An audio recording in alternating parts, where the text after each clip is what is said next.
सवाल उठता है, आखिर क्यों अमेरिका या मिस्र का विमान पाकिस्तान के परमाणु ठिकाना किराना हिल्स पहुंचा। पाकिस्तान के किराना हिल्स स्थित एटॉमिक संयंत्र और न्यूक्लियर वेपन्स को लेकर पूरी दुनिया में एक रहस्य का माहौल है।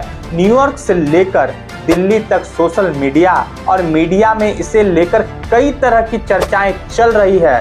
पूरी दुनिया के सोशल मीडिया पर पाकिस्तान के किराना हिल्स के बीच स्थित एटॉमिक संयंत्र और न्यूक्लियर बमों को लेकर रहस्य का माहौल है। माना जा रहा है कि या तो इसे नष्ट कर दिया गया है या इसको गंभीर नुकसान पहुंचा है। कुछ दावे हैं भारत ने इसे नुकसान पहुंचाया है। भारत के एक वैज्ञानिक ने दावा किया है कि इस संयंत्र को भूकंप ने गंभीर नुकसान पहुंचाया है। ये दावा भी है इस संयंत्र के जरिए पाकिस्तान ने भारत के खिलाफ हमले के लिए परमाणु परीक्षण किया। तभी पाकिस्तान में उसी क्षेत्र में से कई भूकंप के झटके लगे। इस इलाके में मिस्र का एक विमान गोपनीय तौर पर एक खास रसायन की बड़ी खेप लेकर पहुंचा है। तो यह भी कहा जा रहा है कि अमेरिका का एक खास विमान भी वहां पहुंच गया है। भारत और पाकिस्तान के बीच युद्ध का विराम के बाद सोशल मीडिया पर यह दावा किया जा रहा है कि किराना हिल्स स्थित पाकिस्तानी परमाणु संयंत्र को नुकसान पहुंचा है। इसी वजह से रेडियोधर्मी गतिविधियों की सीमा का आकलन करने के लिए एक अमेरिकी परमाणु सुरक्षा सहायता विमान B-350 AMS वहां पहुंचकर तैनात हो गया है। इस बारे में जब कल भारतीय सेना के तीनों अंगों के प्रमुख ने एक प्रेस कॉन्फ्रेंस की तो इससे संबंधित सवाल पर जिस तरह से उन लोगों ने रहस्यमय तरीके से अनभिज्ञता जाहिर की, उससे पाकिस्तान के इस परमाणु संयंत्र को लेकर रहस्य और गहरा गया। दुनिया भर में हर किसी को लग रहा है कि यहाँ कुछ तो हुआ है। कुछ सोर्स यह भी कह रहे हैं कि पाकिस्तान के प्रधानमंत्री शहबाज शरीफ ने अमेरिकी प्रेसिडेंट को सूचना दी थी कि इस परमाणु संयंत्र को नुकसान पहुंचा है, लिहाजा मदद की जरूरत है, नहीं तो इस पर आतंकवादी कब्जा कर सकते हैं। यूं भी दुनिया भर में पाकिस्तान के परमाणु कार्यक्रम को सबसे ज्यादा असुरक्षित समझा जाता है।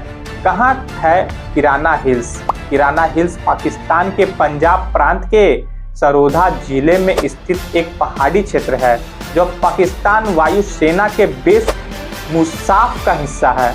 यह क्षेत्र पाकिस्तान के रक्षा मंत्रालय के अधीन है और इसे एक संवेदनशील परमाणु स्थल माना जाता है। यहाँ 1983 से 1995 के बीच किराना 1 नामक कोड के तहत 24 हल्के फुल्के परमाणु परीक्षण किए जा चुके हैं जो पूर्ण परमाणु विस्फोट नहीं थे, लेकिन हथियारों की डिजाइन और कार्यप्रणाली की जांच के लिए महत्वपूर्ण थे। क्या इसके आसपास कोई हवाई हमला या मिसाइल अटैक हुआ? हाँ, जब भारत और पाकिस्तान के बीच 7 मई से 10 मई के बीच तनाव चरम पर था, तब भारतीय वायुसेना IF ने पाकिस्तान में जहां हवाई हमले किए उनमें सरोधा के पास स्थित मुसाफ एयरफोर्स भी शामिल था। इंडियन एयरफोर्स ने ऑपरेशन सिंदूर के तहत पाकिस्तान के 11 प्रमुख एयरबेसों को निशाना बनाया। इनमें सरगोधा, नूर खान, चकलाला, रफीफी, मुरीद, करदू और जैकबाबाद है जैसे महत्वपूर्ण ठिकाने शामिल थे। सैटेलाइट पिक्चर से पता चलता है कि मुसाफ एयरबेस के रनवे पर हमले हुए, जिससे इसकी संचालन क्षमता प्रभावित हुई। दुनिया भर के सोशल मीडिया पर क्या कहा जा रहा है? भारत ने जो आधिकारिक जानकारी दी है उससे अलग सोशल मीडिया पर इस बात के दावे भरे पड़े हैं कि पाकिस्तान में भारतीय वायुसेना के हमलों में किराना हिल्स में परमाणु भंडारण सुविधा को भी निशाना बनाया गया। ये दावे कथित तौर पर तब सामने आए जब सैटेलाइट इमेजनरी में सरगोदा में मुसाफ एयरबेस को नुकसान दिखाया गया, जिसके बारे में माना जाता है कि जहां के किराना हिल्स के नीचे पाकिस्तान का भूमिगत परमाणु भंडारण होता है। क्या अमेरिकी B-350 AMS विमान पाकिस्तान में गुपचुप पहुंचा? सोशल मीडिया और कई रिपोर्ट्स में दावा किया गया कि अमेरिकी ऊर्जा विभाग का परमाणु आपातकालीन सहायता विमान B-350 AMS पाकिस्तान में उतरा है। फाइटर रडार 24 के उड़ान ट्रैकिंग डेटा भी इसकी पुष्टि कर रहे हैं। विमान के पाकिस्तान के ऊपर से उड़ने की रिपोर्ट ने इस बात की अटकलों को और हवा दी कि कथित हमले के बाद किराना हिल्स के एटॉमिक वेपन स्टोरेज में रेडियोधर्मी रिसाव हुआ हो सकता है। अमेरिकी परमाणु सुरक्षा विमान की कथित उड़ान एक रहस्य बनी हुई है। हालांकि यह भी कहा जा रहा है कि इस विमान को 2010 में अमेरिका ने पाकिस्तान आर्मी एविएशन को सौंप दिया था। उल्लेखनीय है कि पाकिस्तान B-350 विमान के एक संस्करण का संचालन करता है, लेकिन मौजूदा तौर पर कोई जानकारी नहीं है कि क्या पाकिस्तान विमान को गलती से अमेरिकी B-350 AMS समझ लिया गया। B-350 AMS विमान क्या है, क्या करता है? अमेरिकी राष्ट्रीय परमाणु सुरक्षा अनुसंधान और ऊर्जा विभाग परमाणु सुरक्षा के लिए बीचक्राफ्ट सुपर किंग एयर 350 या B-350 का संचालन करता है। इसका उपयोग मुख्य रूप से विकिरण निगरानी और परमाणु आपातकालीन प्रतिक्रिया के लिए एरियल माप प्रणाली कार्यक्रम में किया जाता है। यह विमान परमाणु या रेडियोलॉजिकल घटनाओं के दौरान वास्तविक समय का डेटा प्रदान करता है, जिसमें सेंसर होते हैं जो हवा और जमीन पर रेडियोधर्मी असर का पता लगाते हैं और मापते हैं। इसके अलावा ये परमाणु सामग्री की सुरक्षा और परमाणु सुविधाओं की जांच कर सकते हैं। कुल मिलाकर परमाणु खतरों की आपात स्थिति में B-350 AMS सहायता करता है। यही कारण है कि पाकिस्तान में उसकी उपस्थिति की रिपोर्ट ने अटकलों को जन्म दिया कि विमान को परमाणु सुरक्षा में मदद के लिए भेजा गया है। तो क्या इसके लिए पाकिस्तान ने अमेरिका से गुहार लगाई? अनुमान लगाया गया कि पाकिस्तान ने शायद युद्ध विराम के लिए अमेरिकी हस्तक्षेप की मांग इसलिए की क्योंकि एक परमाणु स्थल पर हमला हुआ था। उसे अपने परमाणु बुनियादी ढांचे पर और हमले का डर था।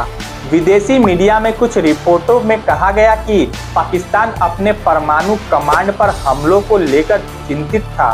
पाकिस्तान के परमाणु कार्यक्रम से परिचित एक पूर्व अमेरिकी अधिकारी को न्यूयॉर्क टाइम्स को यह कहते हुए उद्धृत किया, पाकिस्तान का सबसे बड़ा डर यह है कि उसके परमाणु कमान के अधिकार को खत्म कर दिया जाएगा। नूर खान पर मिसाइल हमले को इस चेतावनी के रूप में समझा जा सकता है कि भारत ऐसा कर सकता है। हालांकि भारत इस दावे को साफ तौर पर खारिज करता है। 12 मई को प्रेस कॉन्फ्रेंस में जब एयर मार्शल A.K. भारती ने परमाणु संयंत्र पर हमले के बारे में पूछा गया तो उन्होंने परमाणु संयंत्र पर हमले की बात से साफ इनकार कर दिया। एयर मार्शल से व्यंग्यात्मक लहजे में इस बात से इनकार किया कि उन्होंने इस बात की कोई जानकारी नहीं है कि किराना हिल्स में परमाणु संयंत्र है। भारत साइंटिस्ट ने क्या दावा किया? 12 मई 2025 को पाकिस्तान में आए भूकंप के बाद भारतीय वैज्ञानिक डॉक्टर राम श्रीवास्तव ने दावा किया कि इस भूकंप से पाकिस्तान के परमाणु हथियारों को नुकसान पहुंचा हो सकता है। हालांकि इस दावे की आधिकारिक पुष्टि नहीं हुई, लेकिन इसे सोशल मीडिया और मीडिया में इससे संबंधित चर्चाओं को और जोर दे दिया। यह भी पता नहीं चल सका कि यह वैज्ञानिक कौन है। इसी दौरान मिस्र का एक कार्गो विमान भी गुपचुप तरीके से पाकिस्तान पहुंचा।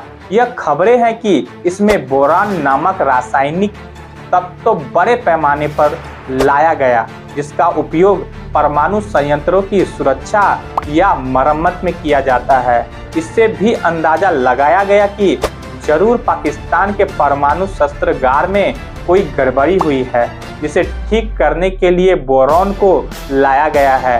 क्या एक जगह बार बार भूकंप और परमाणु परीक्षण से जुड़े हो सकते हैं?